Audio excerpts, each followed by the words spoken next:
Nahulikam sa Talisay City Command Center ang usa ka motorsiklo nga misibat tungod sa kalapasan sa lagda sa trapiko. Ang report ni Femery Dumabok. Sa kuha sa Talisay City Command Center, makita kining nagmaniho sa itom nga motorsiklo nga gikahinabi sa traffic enforcer sa City Toda. Gipara ang motorista kay way helmet, samtang miagi sa may Cebu South Coastal Road, dool sa Talisay City Hall. Nahuli ka ang pagpadagan sa motorista nga gipugnan sa traffic enforcer.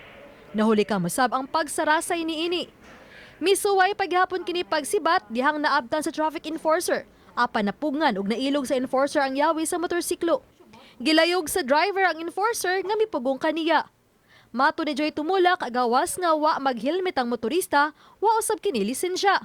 May initial nga violation sa usa ka lugar hangtod nga naalarma siya, hangtod nga naabot siya diha sa may iskina Kalmar, and then gi-flag down siya sa atong traffic enforcer, pero niresist siya sa unang higayon.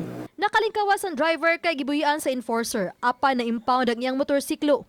Gipaabot sa City Toda nga mopatimaw kini o kung sikinsa man ang tag-iya sa motorsiklo. Perte ko nung hilak sa maong driver, hinungdan nga wa na lang sad niya gi-hold iyang buhian tungod kay naluoy siya, pero gi-hold na mo ang iyahang motor. Samtang nahuli ka mo sab kining nagkarambula nga mga motorsiklo sa may San Isidro pa northbound diha gihapon sa Cebu South Coastal Road.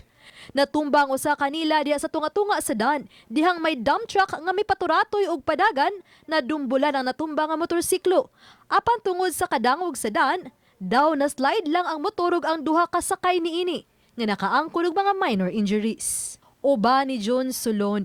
Ako si Femery Dumabok.